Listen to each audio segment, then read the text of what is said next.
Raiders of the Lost Car Park. Written and read by Robert Rankin. This audiobook is dedicated to my son Robert, the stuff of epics. For his love and his kindness, you make your old dad proud.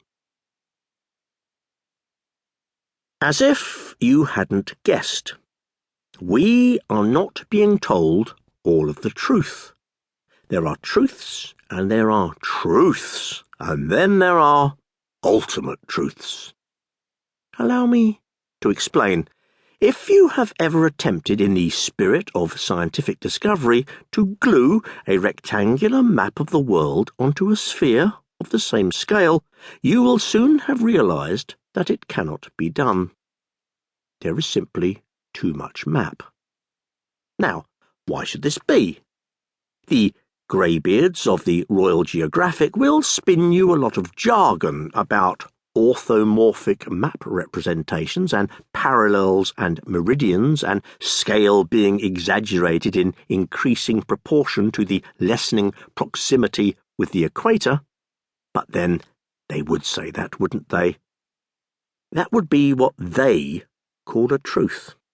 But it is not a truth, and it is certainly not an ultimate truth. The truth of the matter is that the map can be made to fit. All you have to do is increase the size of the sphere by 1/3. The ultimate truth is that the entire planet is really a great deal larger than we have been led to believe, and a considerable amount of it still remains uncharted, at least by the human population, that is. Allow me to explain. There exists, right here, in our very midst, a race of evil beings that secretly manipulate mankind. They plunder its wealth, they screw up its progress, they nick its biros. In short, they control the world as we know it. This dark, malignant, and altogether badass bunch have, throughout history, infiltrated every level of our society. They lurk, unseen, unsuspected, and seemingly unstoppable.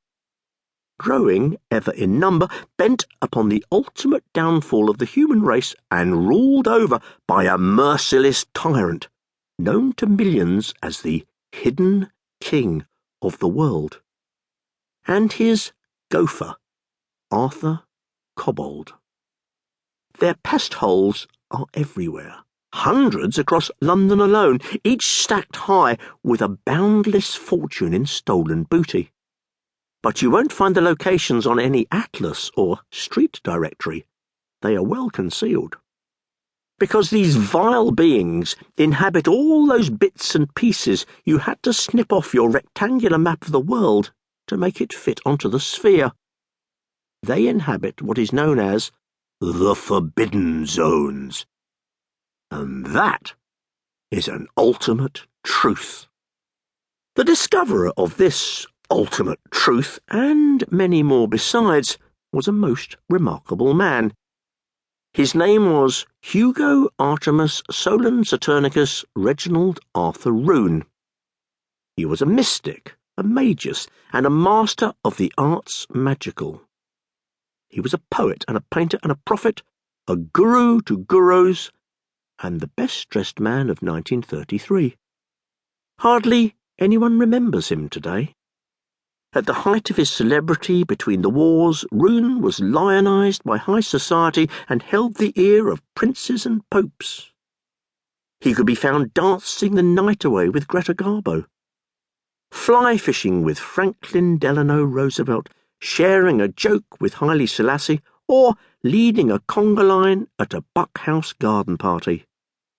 But for all this, Rune was ever a man with a mission. Having discovered the existence of the Forbidden Zones, he set out to enter them, to expose the truth about the beings that dwell within, to liberate the plundered wealth of ages, to free mankind from its secret oppressor and would-be destroyer, and to raise upon high the banner of ultimate